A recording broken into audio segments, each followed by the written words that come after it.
नमस्ते सभी को। शेयरिंग स्टोरीज पॉडकास्ट में आपका स्वागत है।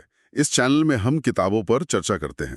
ये कंटेंट प्लेटफॉर्म movies.com द्वारा समर्थित है, जो एक AI सक्षम बुक ट्रेलर प्लेटफॉर्म है, जहां किताब खरीदने से पहले उसे बेहतर ढंग से समझने के लिए किताब का 1 मिनट का ट्रेलर देखा जा सकता है। और हम sharingstories.in पर #PushingIndianAuthors अभियान के माध्यम से भारतीय लेखकों की किताबें भी सामने ला रहे हैं। हाँ बिल्कुल। और आज इसी कड़ी में हमारे पास दिव्य प्रकाश दुबे की लिखी एक बेहद दिलचस्प और चर्चित किताब है, इब्न बतूता। इब्न बतूता, हाँ, ये किताब देखिए कई परतों वाली है।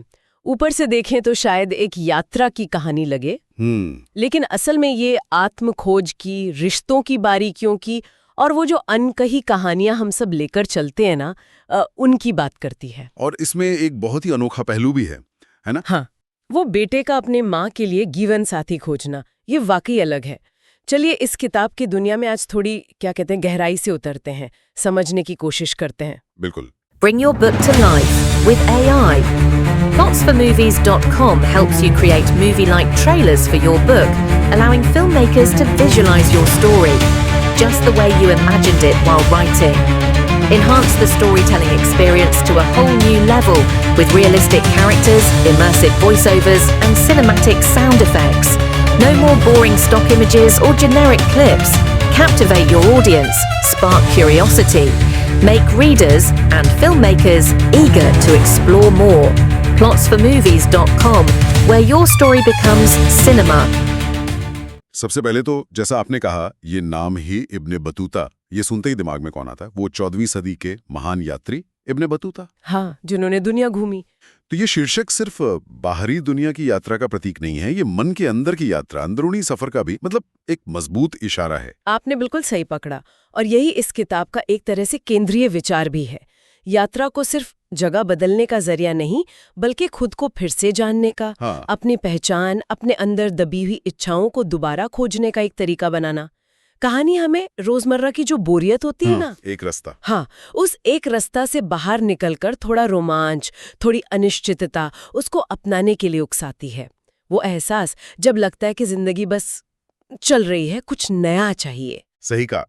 और कहानी का जो मुख्य पात्र है, एक युवा लड़का, उसका नाम भी लेखक ने पूरी तरह बताया नहीं है शुरू में। हाँ, ये दिलचस्प है। इससे क्या होता है कि पाठक के लिए उससे जुड़ना, उसकी सोच, उसकी कश्मकश में कहीं ना कहीं अपनी झलक देखना आसान हो जाता है। वो एक यात्रा पर निकलता है, अकेले, शायद कुछ ढूंढने, शायद खुद से ही भागने, पता नहीं। और रास्ते में कई अजनबियों से मिलता है। हाँ, और ये मुलाकातें बहुत अहम है कहानी में, चाहे वो कितनी ही छोटी क्यों न हो, क्षणिक सी, पर वो उस लड़के के मन पे, उसकी सोच पर एक गहरी छाप छोड़ जाती हैं। ये इस ख्याल को मजबूत करता है कि हर इंसान जिससे हम शायद कुछ मिनटों के लिए भी मिलते हैं, वो अपने आप में एक पूरी कहानी है। सही बात है, अनुभवों का खजाना। बिल्कुल, जो बस किसी के सुनने का इंतजार कर रहा है। और किताब ये भी बताती है कि अक्सर मंजिलों से ज्यादा जरूरी वो अनयोजित मुलाकातें, वो छोटे छोटे पल होते हैं जो हमें बदल देते हैं। अनजाने में? हाँ, अनजाने में हमें कुछ सिखा जाते हैं। और जैसा कि किताब के कवर पे भी लिखा है, ये कहानी थोड़ी उल्टी है। हाँ, बिल्कुल। लेकिन यहाँ कहानी का नायक राघव अवस्थी, वो एक अलग ही मिशन पर है। वो अपनी सिंगल माँ के लिए एक साथी खोजने निकला है। ये वाकई कहानी को एक बहुत ही अनोखा मोड़ देता है, और सिर्फ अनोखा नहीं, बल्कि आज के समय से जोड़ता भी है। कैसे? देखिए, ये उस चिंता को, उस जिम्मेदारी के एहसास को दिखाता है जो आजकल कई बच्चे अपने अकेले माँ बाप के लिए महसूस करते हैं। एक समीक्षा में भी ये बात थी कि कहानी हमें सोचने पर मजबूर करती है, क्या हम अपने माता पिता को सिर्फ उनके रोल में ही देखते हैं, माँ या पिता? अच्छा। या हम कभी उनकी अपनी पहचान, उनके सपने, उनकी अधूरी इच्छाओं को जानने की कोशिश करते हैं? ये बहुत जरूरी सवाल है। क्या हम कभी सोचते हैं कि हमारी माँ बनने से पहले एक लड़की के तौर पर कैसी थी? उसके अपने क्या सपने थे, क्या अरमान थे? बिल्कुल, राघव का अपनी माँ के लिए साथी ढूंढना सिर्फ एक कहानी का प्लॉट नहीं है, वो उसकी चिंता है, उसका प्यार है शायद। हाँ, एक जिम्मेदारी निभाने की कोशिश। हाँ, वही। राइट। ये रिश्ते की एक बहुत ही नाजुक परत को दिखाता है। और जिस तरह से ये पूरी कहानी कही गई है, उसमें लेखक दिव्य प्रकाश दुबे के लिखने के अंदाज का बहुत बड़ा हाथ है। हाँ, उनकी भाषा कमाल की है। बेहद सहज, सरल, ऐसा लगता है जैसे कोई दोस्त पास बैठकर बात कर रहा हो। हाँ, बिल्कुल कोई भारी भरकम शब्द नहीं, आम बोलचाल वाली हिंदी जी, जो सीधे दिल तक पहुंचती है। सही। कुछ समीक्षाओं में भी ये बात आई कि भाषा इतनी आसान है कि जो लोग ज्यादा हिंदी साहित्य नहीं पढ़ते वो भी इसे आराम से पढ़ सकते हैं, महसूस कर सकते हैं। बिल्कुल, और उनकी शैली में एक अच्छा बैलेंस है। कहीं हल्का फुल्का हास्य है, रोजमर्रा की बातें हैं, तो कहीं जिंदगी, रिश्ते, अकेलेपन पर गहरे विचार भी मिलते हैं। जी बिल्कुल। और खासकर माँ बेटे का जो रिश्ता है, हाँ, उसका चित्रण बहुत ईमानदारी से किया गया है।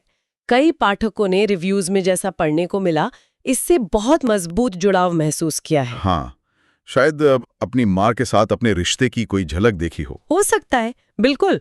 इस किताब का एक और मजबूत पॉइंट है इसके किरदार और उनके डायलॉग्स। हाँ, एक किरदार है कुमार आलोक। उसके संवादों की काफी चर्चा हुई। एक समीक्षक ने तो उसके एक डायलॉग को किताब की आत्मा तक कहा है। अच्छा, कौन सा संवाद? मुझे याद आ रहा है, वो जहां वो कहता है कि लड़की की पढ़ाई लिखाई का मकसद सिर्फ अच्छा पति पाना नहीं होना चाहिए। हाँ, वही। आज के समय में भी ये कितना जरूरी और शक्तिशाली विचार है। ये सीधे सीधे औरत के अपने वजूद, उसकी पहचान, उसके सम्मान की बात करता है। सही। उस सोच पर सवाल उठाता है जो अक्सर लड़कियों की कामयाबी को शादी से जोड़कर देखती है। एकदम सही कहा। और कुमार आलोक का किरदार खुद भी कहानी में एक नैतिक केंद्र जैसा है। वो यूपीएससी क्लियर करता है, जो इतनी बड़ी बात मानी जाती है। हाँ, बहुत बड़ी। लेकिन अपने उसूलों के लिए वो उसे छोड़ देता है। वो चुपचाप, बिना किसी दिखावे के, सच्चाई और आदर्शों के साथ जीने का एक उदाहरण है। और दिलचस्प बात यह है कि वो ज्यादातर कहानी में फिजिकली मौजूद नहीं है। हाँ, लेकिन उसकी बातें, उसके विचार, उसका असर वो लगातार महसूस होता है। उसकी गैर मौजूदगी भी एक तरह की मौजूदगी बन जाती है। ये किताब बार बार इस विचार पर लौटती है कि मंजिलों से ज्यादा जरूरी वो छोटे छोटे पड़ाव होते हैं, वो रास्ते में मिलने वाले लोग, अनुभव, जो हमें असल में बदलते हैं, हमें गढ़ते हैं। हाँ, जैसा किताब के ब्लर्ब में भी लिखा है, ये अधूरी चीजों की कहानी है। अधूरी चिट्ठियां, अधूरी बातें, अधूरी मुलाकातें, अधूरे लोग। हाँ, अधूरे लोग। और शायद यही अधूरापन इसे इतना पूरा बनाता है। ये हमें सिखाती है कि जिंदगी में सब कुछ हमेशा पूरा नहीं होता। कुछ रिश्ते अधूरे रह जाते हैं, कुछ बातें अनकही रह जाती हैं। लेकिन ये अधूरी चीजें भी हमें बहुत कुछ सिखा सकती हैं, हमें एक बेहतर इंसान बना सकती हैं। तो ये किताब खास तौर पर उन पाठकों को पसंद आएगी जिन्हें यात्रा वृत्तांत पसंद है, पर नज़ारों से ज्यादा मन के अंदर जो बदलाव होते हैं उनमें रुचि है। अच्छा। हाँ, ये उन लोगों को एक साथी होने का एहसास कराती है जो कभी खोया हुआ या अकेला महसूस करते हैं। अच्छा, किताब के इन पहलुओं पर बात करने के बाद थोड़ा लेखक के बारे में भी बात करते हैं, दिव्य प्रकाश दुबे। हाँ, जरूर।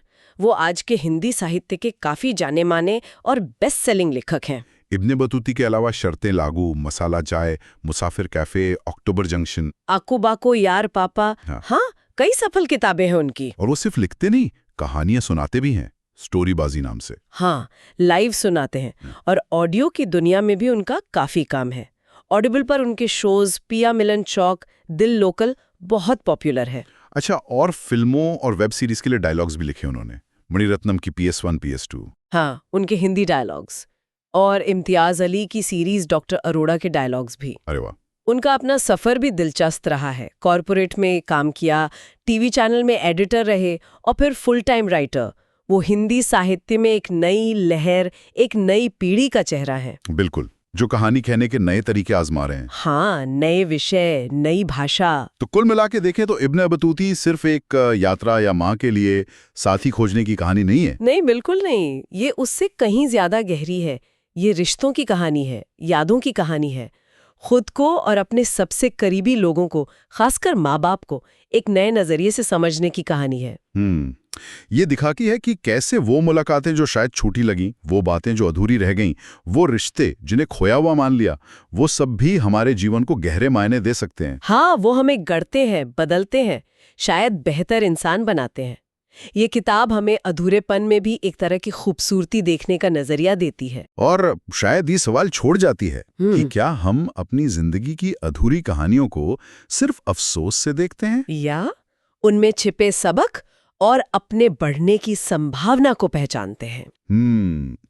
तो हमें उम्मीद है कि इब्ने बतूता पर हमारी ये चर्चा, ये गहरी बातचीत आपको पसंद आई होगी। हाँ, उम्मीद तो यही है। कृपया शेयरिंग स्टोरीज पॉडकास्ट चैनल को सब्सक्राइब करने और समर्थन करने पर जरूर विचार करें।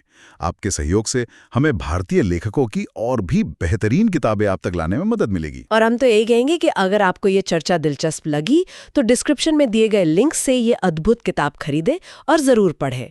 ये एक अलग ही अनुभव है। हाँ, बिल्कुल। और हाँ, जाते जाते नीचे कमेंट्स में हमें जरूर बताइएगा कि भारतीय लेखकों की आपकी सबसे पसंदीदा किताब कौन सी है। हाँ, हमें आपके सुझावों का इंतजार रहेगा। अगली बार फिर मिलेंगे एक नई किताब और नई कहानियों के साथ। धन्यवाद। धन्यवाद।